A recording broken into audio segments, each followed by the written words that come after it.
GVMC Gandhi విగ్రహం వేదికగా గత 3 రోజులుగా ఏఐటీయూసీ ఆధ్వర్యంలో వివిధ రంగాలకు చెందిన అసంఘటిత కార్మికుల సమస్యల పరిష్కారం కోసం జరుగుతున్న నిరసన కార్యక్రమాల్లో నేడు వాల్తేర్ రైల్వే డివిజన్ కాంట్రాక్టు కార్మికులు, హిందూజా పవర్ ప్లాంట్ కాంట్రాక్టు కార్మికులు, విశాఖపట్నం కాంట్రాక్టు కార్మికులు, శ్రావణి షిప్పింగ్ కళాసి కార్మికులు, స్టీల్ ప్లాంట్ కాంట్రాక్టు కార్మికులు బైఠాయించారు.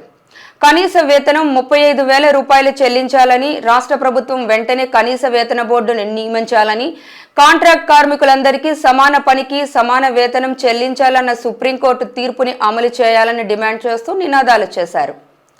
నిరసనను ఉద్దేశించి కార్మిక నేత బూసి వెంకటరావు మాట్లాడుతూ ఈఎస్ఐ, పీఎఫ్, గ్రాట్యుటీ, పెన్షన్ సదుపాయాలు కల్పించాలని, వారాంతపు సెలవులు, పండుగ సెలవులు, sick leave, EL, casual leave వంటి సౌకర్యాలు కల్పించాలని కోరారు.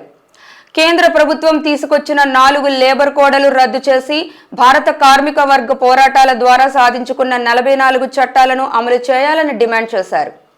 కాంట్రాక్ట్ అవుట్సోర్సింగ్ విధానాలను రద్దు చేసి పరిశ్రమల్లో పర్మనెంట్ ఉద్యోగులుగా పరిగణించాలని, ఆర్థిక వనరుల సంపదకు మూల కారణమైన కార్మికులకు న్యాయం జరిగేంత వరకు పోరాటాలు చేస్తామని హెచ్చరించారు.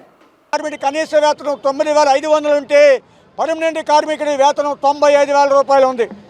పర్మనెంట్ కార్మికుడి కనీస వేతనానికి అంత వ్యత్యాసం ఉంటే కాంట్రాక్ట్ కార్మికుడి కనీస వేతనానికి నిత్యావసరాలకి అంత వ్యత్యాసం ఉంది. అందుకని కనీస కాంట్రాక్ట్ కార్మికుడు బతుకు చాలా దుర్భరంగా ఉంది. ఈ పరిస్థితుల్లో ఏఐటీసీ ఒక నిర్ణయానికి వచ్చింది. కనీస జీవన వ్యయం అవసరము.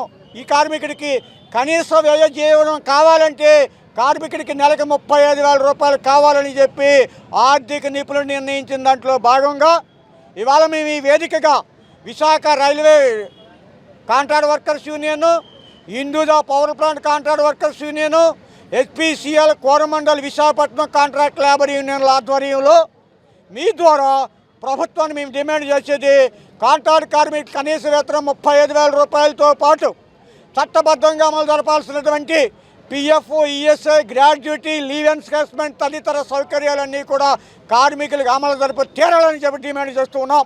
ఈ రాష్ట్ర ముఖ్యమంత్రి ఉమ్మడి రాష్ట్రంలో డాక్టర్ వైఎస్ రాజశేఖర రెడ్డి 2006లో ఈ అసంఘటిత రంగ కార్మికులకు మినిమం వేజ్ బోర్డు వేసి తర్వాత నేటికి 3 ముఖ్యమంత్రులు వచ్చారు.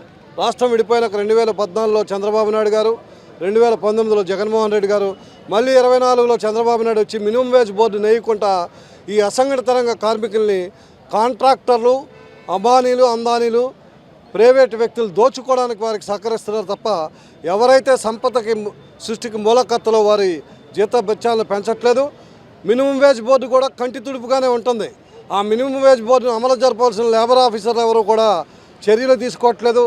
ముఖ్యంగా ఈ విశాఖపట్నం జిల్లా కలెక్టర్ గారికి మీ ద్వారా తెలియజేస్తుంది ఏమిటంటే సుప్రీంకోర్టు జడ్జిమెంటు సమాన పనికి సమాన వేతనం. ఇప్పుడు స్టీల్ ప్లాంట్లో లేదా నేవల్ డాక్యార్డ్లోనో, హెచ్పిసిఎల్లోనో, కోరమండలోనో, పోర్ట్లో పర్మనెంట్ వెల్డర్ ఏ పని చేస్తే కాంట్రాక్ట్ కార్మికులు కూడా అదే పని చేస్తాడు. మరి సుప్రీంకోర్టు ఏం చెప్పింది? సమాన పనికి సమాన వేతనం ఇవ్వమని చెప్పింది. ఆ జడ్జిమెంట్ ఇంప్లిమెంట్ చేయనప్పుడు ఇక్కడ జిల్లా మెజిస్ట్రేట్ అయినటువంటి కలెక్టర్ గారు ఈ కాంట్రాక్టర్లందరి మీద చర్య తీసుకోవాలి. అటువంటి కాంట్రాక్టర్లను బ్లాక్ లిస్ట్లో పెట్టాలి. అంతేకాదు పిఎఫ్ చట్టం ఏం చెప్తుంది? కార్మికుడి దగ్గర 12% వసూలు చేయమంది. యజమాని కానీ కాంట్రాక్టర్ కానీ 12% కట్టాలి. ఈ విశాఖ నగరంలో ఏ కాంట్రాక్టర్ కూడా చెల్లించట్లేదు. విశాఖలో మొత్తం స్టీల్ ప్లాంట్ నుండి రైల్వే వరకు డాక్యార్డు అన్ని కాంట్రాక్టర్లు 24% వర్కర్ దగ్గర వసూలు చేసి పిఎఫ్ కడుతున్నారు. ఇది దౌర్భాగ్యం. ఇటువంటి చర్యలకు విధంగా ఏఐటీసీ దీర్ఘకాలికమైన ఉద్యమానికి భాగంలోనే ఈ 4 రోజులు బట్టి ధర్నా కార్యక్రమం చేస్తున్నాం. అసంఘటిత రంగ కార్మికులందరినీ ఐక్యం చేసి ఇతర కార్మిక సంఘాలను కూడా కలుపుకొని భవిష్యత్తులో ఈ విశాఖ జిల్లాలో అసంఘటిత రంగ కార్మికుల జీవన విధానం మార్పు కోసం ఏఐటీసీ పోరాడుతుందని మీ ద్వారా తెలియజేస్తున్నాం.